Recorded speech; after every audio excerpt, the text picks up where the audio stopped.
అలా కొద్ది రోజులు గడిచాయి. ఎప్పుడూ సంతోషంగా మాట్లాడే లక్ష్మి స్వాతితో సరిగా మాట్లాడటం లేదు. ఎలాగైనా లక్ష్మిని అడగాలనుకుంది స్వాతి. ఒకసారి వెళ్ళి అమ్మని అడగాలి. ఎందుకిలా చేస్తుందో తెలియటం లేదు.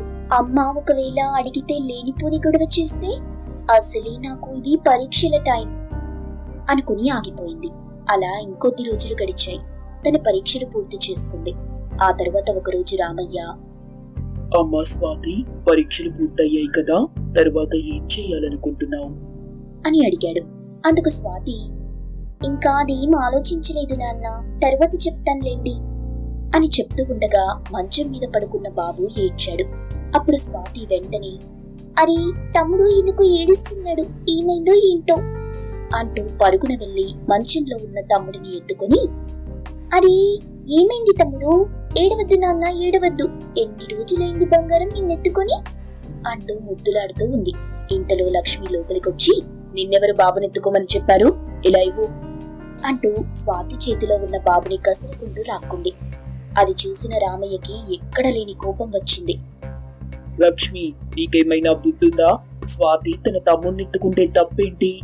ఆయన బాబు ఏడ్చాడని వెళ్ళి ఎత్తుకుంది. ఏంటి ఎప్పుడూ లేనిది ఇవాళ చిన్న పిల్ల మీద అలా కసురుకుంటున్నావు అని గట్టిగా అరిచాడు. అందుకు లక్ష్మి, పుట్టిన కొద్ది రోజులకే తల్లిని మింగేసిన దరిద్రపు ముఖంది. నా కొడుకుని ఎత్తుకోవటం నాకెందుకో ఇష్టం లేదు, అందుకే తనను ఎత్తుకోకని చెప్పాను అనగాని అది విన్న స్వాతి బాగా ఏడుస్తూ అక్కడి నుండి తన గదిలోకి వెళ్లిపోయింది. ఇక రామయ్యకి ఎక్కడ లేని కోపం వచ్చి వెంటనే లక్ష్మిని గట్టిగా చెల్లుమనేలా కొట్టాడు. స్వాతి గురించి ఇంకొక మాట మాట్లాడితే ఏం చేస్తానో నాకే తెలీదు. నువ్వు ఈ రోజు ఈ హోదాని అనుభవించడానికి కారణం స్వాతిని. అలాంటిది నువ్వు అనవసరంగా స్వాతిని ఏమైనా అంటే నేను మాత్రం చూస్తూ ఊరుకోను అంటూ అక్కడి నుండి బయటకి వెళ్లిపోయాడు. ఇక లక్ష్మి కూడా చెంపదెబ్బ తినడంతో ఏడ్చుకుంటూ తన గదికి వెళ్లి, మా అమ్మ చెప్పింది నిజమే. ఈ రామయ్యకి నాకన్నా, నాకు పుట్టిన కొడుకు కన్నా తన కూతురంటేనే ఇష్టం. ఇక్కడ నాకెవ్వరూ విలువివ్వటం లేదు. నన్ను ఏదో ఉంది కదా అని చూస్తున్నాడు నా మొగుడు.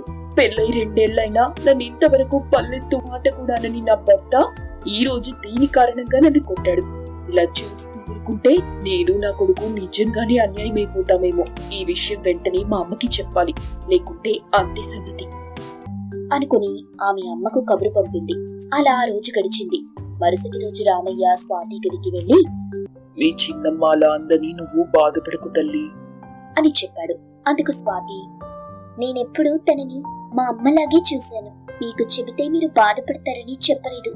బాబు పుట్టిన కొద్ది రోజుల నుండి అమ్మ ఇలాగే ప్రవర్తిస్తుంది. అవునా? దానికి ఏమైందో ఏంటో, అది ఎవరి చెప్పుడు మాటలు విని ఇలా చేస్తుందో నేను కనుక్కుంటానులే. నువ్వు అనవసరంగా దాని గురించి ఆలోచించి నీ మనసు పాడు చేసుకోకు. ఇక నుండి నీ పని నువ్వు చేసుకో. నీకేది కావాలన్నా సరే నన్ను అడుగు, సరేనా అని చెప్పి అక్కడి నుండి వెళ్లిపోయాడు. అలా కొద్ది రోజులు గడిచాయి. ఒకరోజు లక్ష్మి అమ్మ సుబ్బమ్మ రామయ్య ఇంటికి వచ్చింది. అమ్మని చూడగానే గట్టిగా కౌగిలించుకుని తన గదిలోకి తీసుకెళ్లి తలుపులు మూసి జరిగిందంతా వివరించింది. అదంతా విన్న సుబ్బమ్మ, నేనే నిన్ను చిన్నప్పటి నుండి ఎప్పుడూ చెయ్యి చేసుకోలేదు. అలాంటిది దానివల్ల అనవసరంగా మీ ఆయనతో దెబ్బలు తిన్నావు. ఇక నేను తిన్ని ఊరికే వదలనులే.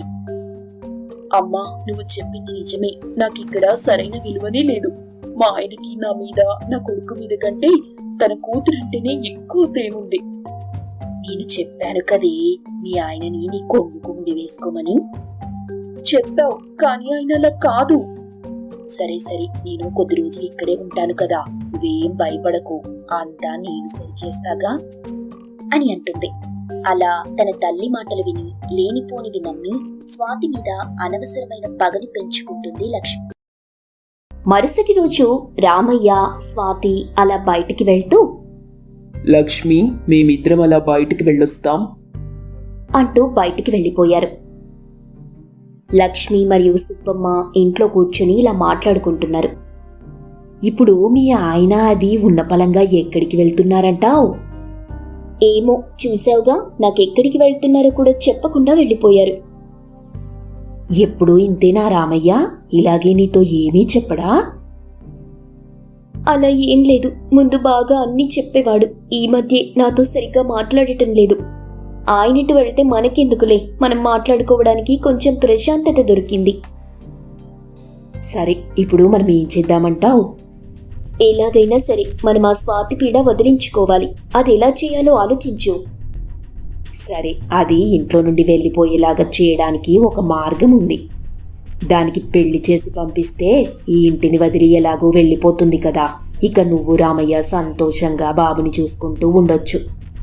నువ్వు చెప్పింది బాగానే ఉంది, కానీ రామయ్య ఒప్పుకుంటాడా లేదా నాకు అనుమానంగా ఉంది. నువ్వు భయపడకు, నేను రామయ్యతో ఏం చెప్పాలో అది చెప్తానుగా. వీలు చూసుకొని నాకు తెలిసిన వాళ్ళని పెళ్లి చూపులకి రమ్మని చెప్తాను. అలా 2 రోజులు గడిచాయి. ఒకరోజు సుబ్బమ్మ రామయ్య దగ్గరికి వెళ్ళి, రామయ్య, ఈరోజు ఇంటి దగ్గరే ఉండు, కొద్దిగా పనుంది అని చెప్తుంటే పక్కన నుంచొని లక్ష్మి ఏం జరుగుతుందా అని గోర్లు కొరుకుతూ చూస్తూ నిలబడింది. వెంటనే రామయ్య, ఏం పను చెప్పండి అత్తయ్యా. అదే, నాకు తెలిసిన వాళ్ళ సంబంధం ఉంది, మన స్వాతికి పెళ్లి చూపులకు రమ్మని చెప్పాను అంటూ భయపడుతూ చెప్పింది. అది విన్న రామయ్యకి విపరీతమైన కోపం వచ్చింది. మీకెవరు చెప్పారు తనకిప్పుడే పెళ్లి చేస్తామని? అది చాలా చిన్న పిల్ల, దానికి చదువుకోవడం అంటే ఇష్టం. దాన్ని నేను పై చదువులు చదివించాలనుకుంటున్నాను. మీరు ఇంటి విషయాల్లో అంత కలగ చేసుకోకుంటే మంచిదని నా ఉద్దేశం అని చెప్పి కోపంగా అక్కడి నుండి వెళ్ళిపోయాడు. సుబ్బమ్మ ఏమీ చెయ్యలేక కామ్గా అక్కడి నుండి లక్ష్మి దగ్గరికి వెళ్ళింది. ఏంటే ఇలా జరిగింది? నేను ముందే చెప్పాను కదా ఆయన ఒప్పుకోడని. ఇది కాకుండా ఇంకోటేదైనా ఆలోచించు. అందుకు సుబ్బమ్మ కొద్దిసేపు ఆలోచించి, దాన్ని చంపేద్దామా? అది వినగానే లక్ష్మి ఉలిక్కిపడి, ఏంటమ్మా నువ్వు చెప్పేది? ఒకవేళ మనం చంపమని తెలిస్తే మనల్ని ఇక్కడే పాతి పెడతాడు ఆ రామయ్య. అవన్నీ నాకు తెలుసులేవే. మన మీద అనుమానం రాకుండా ఇంట్లో ఉన్న కరెంటు స్విచ్ బోర్డుకి కరెంటు పాస్ అయ్యేలా చేసి స్వాతి చేత్తో ముట్టుకునేలా చేద్దాం. అది కరెంటు తగిలిపోతుంది.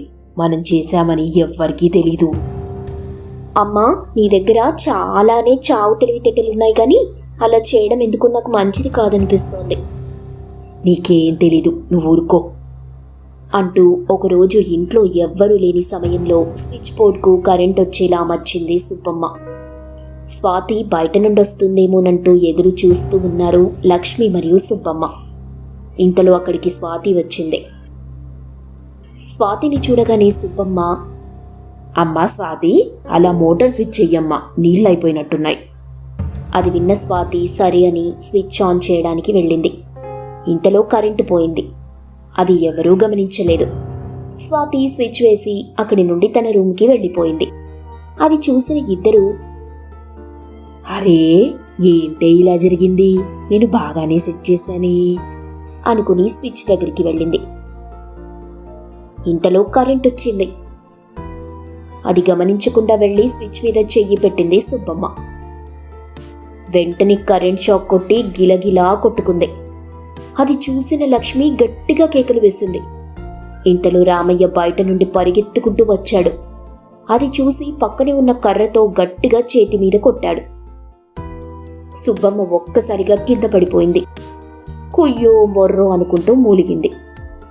ఎప్పుడు లేనిది ఈరోజు ఈ స్విచ్ కి కరెంట్ రావడం ఏంటి అని అన్నాడు రామయ్య. ఏమీ తెలియనట్లు ఇద్దరూ కామ్గా ఉండిపోయారు.